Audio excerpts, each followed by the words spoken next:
What's going on, guys, and welcome back to another video, and welcome to your daily news report for Wednesday, July 20th. So today I want to address how the Senate has actually advanced a specific bill that would provide or used to provide $250 billion to the U.S. economy. I want to address what's going on there because it has been drastically reduced. I want to address what bill this is and what passed just last night. We're going to also talk about how there's something that's going to impact more than 100 million Americans just in the coming days. I want to address what's going on there because, again, this is very dangerous, something people need to understand, and I want to give you some help and some tips along the way. So that's what we're going to discuss in today's video. If you have questions on any of this stuff, please ask your questions down in the comment section below. Let's get started right now. Here's what I can tell you.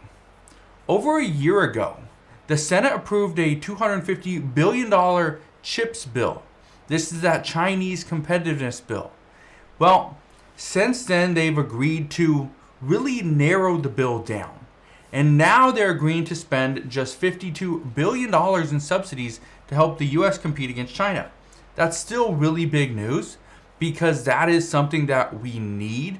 We need to get rid of our dependency on another country, especially China.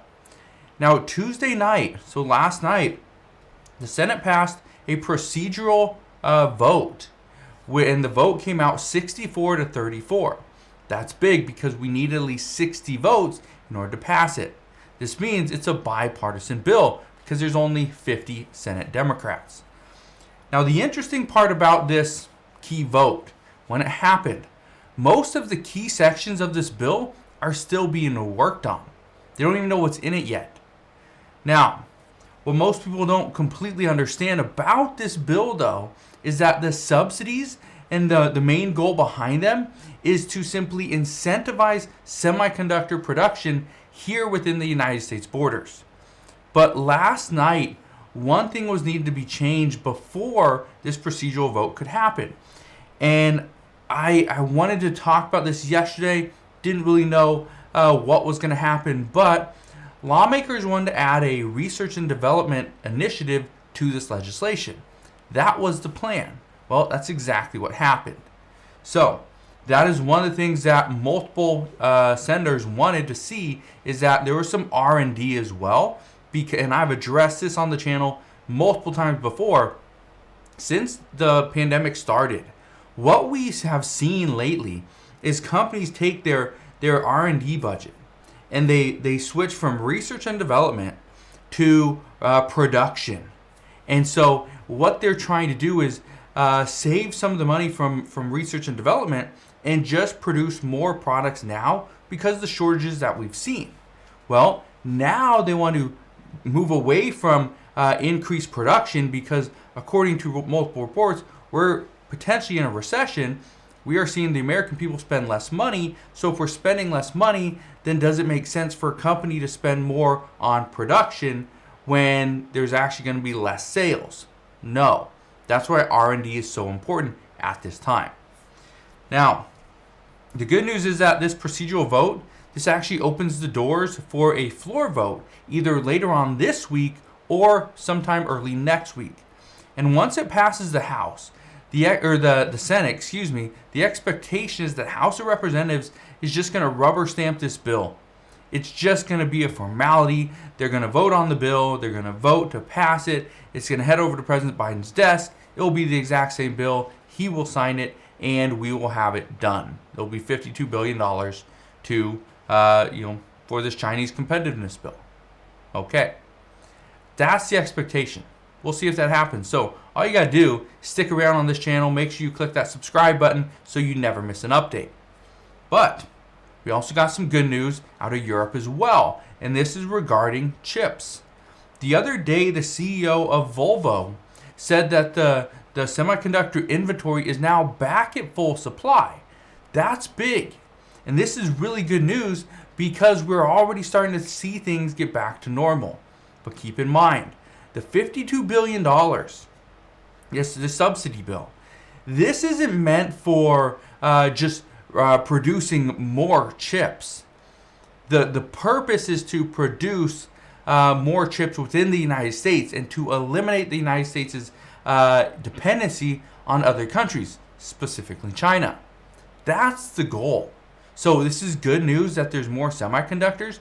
The bad news is if we get too many semiconductors and we don't push to actually get some manufacturing here within the US, that could create some issues. Not now, but years down the line. So we'll see what happens there.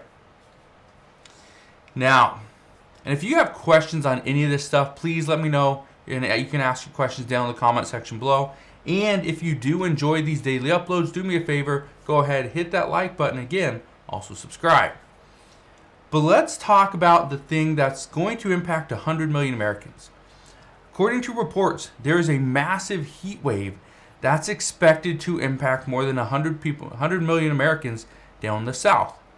Reports indicate that certain parts of the United States are going to experience more than 100-degree weather. This is not good. We're already getting heat advisories in Texas, New Mexico, Oklahoma, and even Arkansas. Now here's the thing. A lot of people struggle when temperatures get too hot. Many don't know what to do. Do they stay inside?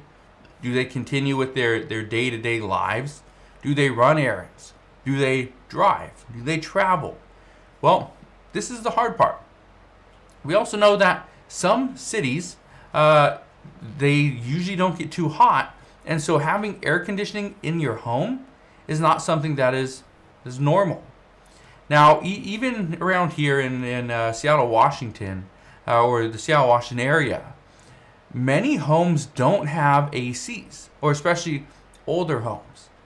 Now, newer homes are starting to be built with an air conditioner, but the fact of the matter is it hasn't been extremely warm in the Seattle, Washington area, and so, or typically it's not, and so it wasn't a common thing.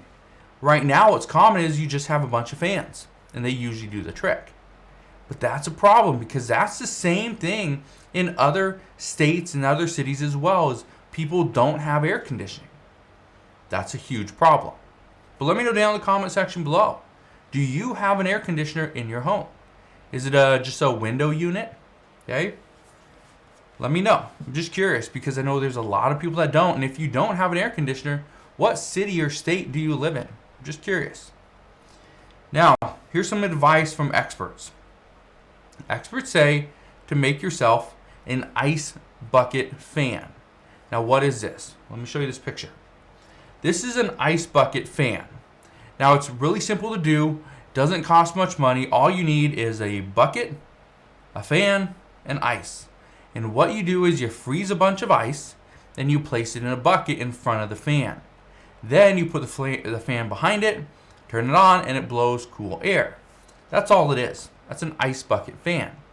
Now, the reason why experts say this is a key piece for many seniors is because if you don't have a air conditioner in your home, it would be very difficult for a senior citizen to grab a 80, 100-pound air conditioner, stick it in the window in your home. It would be very difficult. But most could go buy a fan, buy a bucket, and produce their own ice. So if you can do that, you can stay cooler. But you need to go ahead and get yourself a fan now. One of the big issues that I have seen lately in Walmart and Targets, even Costco's, is that the air conditioners are gone, the fans are gone, right? All these things that can cool you down are gone. So I highly recommend you go and get something now before we actually get into these massive heat waves. Now, the other piece of advice that I have for you guys, something really quick. The other piece of advice I have is to find a cooling center.